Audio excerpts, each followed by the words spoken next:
I skipped my childhood best friend's birthday after his new girlfriend called me the typical girl best friend and accused me of trying to steal him, and now he and our families are furious with me. Miles and I have known each other since we were 2 years old because our parents are best friends. While I wouldn't call Miles my best friend, we've always been close. We hang out occasionally and see each other at all the major holidays, thanks to our family's connection. Now, in our early 20s, our friendship is more casual, but it's still solid. The current issue stems from a dumb childhood memory that, at the time, was just a harmless moment. When we were 8 years old, we participated in a little wedding play at our after-school care. I was the bride, Miles was the groom, and the whole thing was a goofy production with bad songs and uncoordinated kids stumbling around. Naturally, our parents took pictures and videos of the play, proud of their little actors. To this day, one of those photos hangs on our respective family picture walls.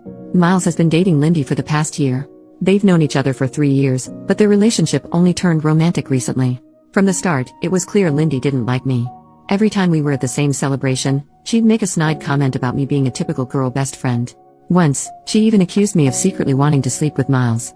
I have no idea where she got that idea. Miles and I barely see each other outside of family functions, save for the occasional monthly catch-up over food. We're close, but our friend groups and schedules are completely separate. Things escalated after Lindy saw the wedding play picture. From then on, her comments became more frequent and pointed. She even started sending me direct messages on Instagram, saying things like, "I know what game you're playing." I was baffled. It wasn't a game, and I wasn't even sure what she thought I was doing.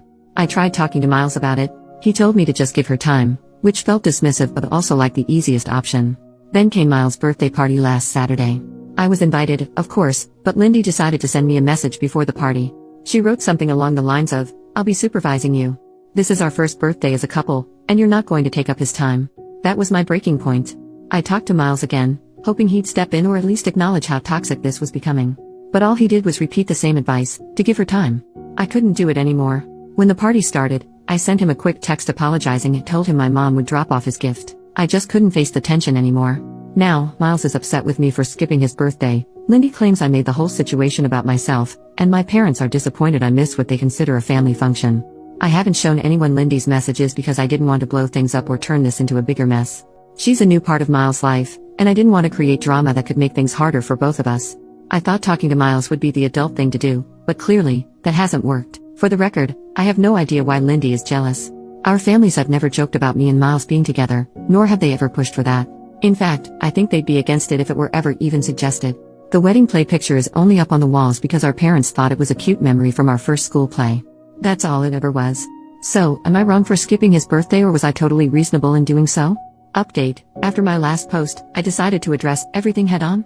I talked to Miles first. Initially, he was upset with me, insisting that I was blowing things out of proportion. We went back and forth for a while and after laying everything out, we both agreed to take some distance for now. He needed time to figure out his relationship with Lindy, and I didn't want to deal with the added stress of petty drama anymore. Next, I spoke to my parents and explained the situation in full. They were shocked and upset about how Lindy had been treating me, but they respected my decision to handle it myself. Still, it felt good to get it off my chest. For a little while, nothing else happened. Life moved on. Until Tuesday night. Some friends and I decided to take advantage of the midweek holiday and went to an Irish pub for karaoke.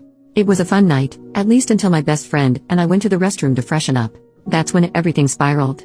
As we were touching up our makeup, Lindy and a group of her friends walked in. They immediately started making loud, passive-aggressive comments. Things like, "man stealing bitches," and, "imagine pretending to be a guy's friend just to sleep with him." Pick-me girls are the worst. They didn't address us directly, but they made it painfully obvious who they were talking about. It was cringy. It didn't stop there. They slowly edged closer to us, essentially cornering us near the hand dryers, acting like we weren't even there. My best friend finally had enough. She grabbed my hand, pushed through them, and pulled me along. We were almost back at our table when Lindy ran up behind me and yanked my hair. I lost my balance and fell backward onto a metal footrest. The impact was so bad I saw white. Before I could process what was happening, one of her friends poured beer on me. Then a fight broke out and at some point, someone dropped a heavy pint glass on my head. The next thing I knew, Lindy and her friends were being escorted out by the police, and I was taken to the hospital. The aftermath was worse than I expected. My parents and Miles' parents both rushed to the hospital, furious about what had happened. I was diagnosed with a severe concussion, a fractured nose, and a hairline fracture in my back. I ended up staying in the hospital until Thursday morning. In the meantime, Miles tried calling me repeatedly, but my parents told him it wasn't the right time for him to visit. I also received an official notice that a legal case had been opened against Lindy and one of her friends for assault and causing a public disturbance at the bar. Now I'll have to deal with the legal side of things too. Once I was home, I finally spoke to Miles. Our conversation was long and emotional. He admitted that Lindy's behavior went far beyond what I had experienced. She'd isolated him from friends, berated him constantly, and taken her frustrations out on him in terrifying ways. He described how she would scratch and bite him when she was angry, and how she made him feel trapped in the relationship. By the end of our talk, we were both in tears, apologizing to each other and vowing to rebuild our friendship. At the very least, we agreed to communicate more openly moving forward. Miles broke up with Lindy shortly after our conversation and is currently staying at my parents' house to get some space and figure things out. That's where things stand for now. Second update. Hi everyone, there's been some progress, so I wanted to provide an update. I'll share the main points now and dive into more details later. First of all, a court date has finally been set for the case against Lindy. It took 2 months to arrange and is still 3 months away, but at least something is happening. Our lawyer has explained that, as a first-time offender, Lindy is unlikely to face jail time. If she does, it would probably be no more than 3 months. More likely, she'll have to pay a fine equal to 100 days of her income or something similar. I've left all of this in my father's hands. I simply don't have the energy or the headspace to deal with it myself. There's also a second legal case underway, this time tied to my health. What started as a hairline fracture in my back has developed into a chronic condition. I'm in daily pain. Some days are better than others, but there hasn't been a single day where I've been completely pain-free. As a result, I've been unable to work. For now, my insurance is covering 75% of my former income, and my workplace is making up the difference. However, it's likely that I'll be let go soon, as I can't return to my job. Because of this, my insurance company has filed a claim against Lindy to recover my lost wages. Right now, I'm not in contact with Miles. While I initially tried to support him, the reality of being disabled because of his jealous ex-girlfriend has left me feeling bitter. I recognize that he was also a victim in all of this, but I can't help but blame him, at least in part, for what's happened to my life. I'm working through these feelings in therapy and trying to find ways to move forward. To cope, I've taken up some new hobbies and started writing more. I'm also exploring online classes and courses to keep myself engaged and motivated as much as one can in my shoes. One bright spot in all of this has been Miles' parents, who have been incredibly supportive. His mother in particular, has been a godsend. She's gone above and beyond to help me, volunteering to drive me everywhere I need to go. We've even become friends and went to see Deadpool and Wolverine together recently. As a stay-at-home wife, she has the time to offer, and her kindness has meant the world to me. Interestingly, one of Lindy's friends reached out through my lawyer, offering to testify against her. She also sent a letter apologizing for her role in everything. According to her, Lindy had convinced their friend group that I was bullying her and had even claimed that Miles cheated on her with me in the past. That revelation shed a lot of light on Lindy's behavior and the toxic bull crap she'd been spreading. That's where things stand for now. I'm doing my best to heal and move forward, but it's a slow and difficult process. Take care of yourselves, and always shield your back. New update. Hey everyone. So, here we are again, and honestly, I'm just exhausted. Things have progressed, but this whole ordeal feels like it will never end. The first court date came and went. It was my insurance company versus Lindy, and, no surprise, she lost. She's now responsible for most of my lost wages, which is some relief I guess. Thankfully, I didn't have to be there the entire time, because I've had enough of this circus. As for the criminal case, it's still up in the air whether it will even go to trial. My lawyer is handling it, and my dad's taken over the practical side of things because I've reached my limit. Lindy's legal team seems to be in full panic mode after that loss, but honestly, not my problem anymore. More of Lindy's friends have come forward with testimonies, and it's been enlightening. Turns out, this isn't her first time pulling something like this. One girl shared how, back in high school, Lindy started a campaign of rumors because she was jealous of the girl sitting next to her boyfriend. It gets worse. Lindy literally sprinkled breadcrumbs on this girl's table to trigger her celiac disease. Yes, breadcrumbs. It wasn't provable back then, but now, with all these former friends speaking up, the truth is coming out.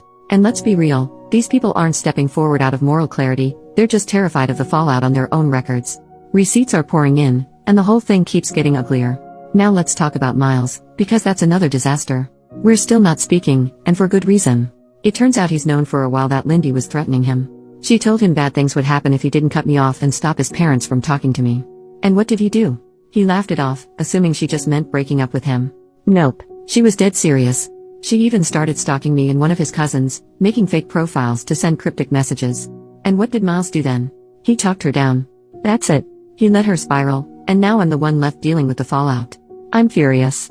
He knew she was unhinged and didn't do anything meaningful to stop her. His dad finally stepped in and dragged him to the police to file reports about everything. They've gathered evidence, including screenshots from when Lindy stalked his cousin and photos of injuries from when she got physical with Miles. At least something is being done now, but it's too little, too late for me. As for Lindy, she's gone quiet, except on TikTok of course. My friends keep sending me her cringy videos, and it's honestly disturbing. She's pretending like nothing is happening, posting trendy videos with her new boyfriend. From what I hear, she's living at his place now, probably because her parents cut her off. And the boyfriend? Well, my friend did some digging, and let's just say he fits her type. As my grandma likes to say, there's a lid for every pot. On the health front, things are still rough. My pain hasn't improved, and now it's radiating to my left hip. I'm waiting for a surgery appointment, which looks like it'll happen in early 2025. Most days, I feel like I'm held together with duct tape. On the bright side, I've made a few friends among the nurses. One of them even braids my hair, which is sweet. I'm also seeing a physiotherapist, though at this point it's mostly for massages to manage the pain. They suggested pool exercises, so now I'm in an aqua aerobics class for seniors. Honestly, the old ladies are a riot, except for one who always looks miserable, but I can't judge because I kind of get it. One piece of good news, I finally got approved for a wheelchair. It's been a game changer. Now I can go out with my friends without feeling like my body is going to collapse after an hour. I've also started taking some university courses for fun and playing way too much Fallout. So, there's that. And that's where things stand. It's still a mess, but I'm doing my best to get through it. Thanks for sticking around. I've really appreciated all of your comments and letting me vent.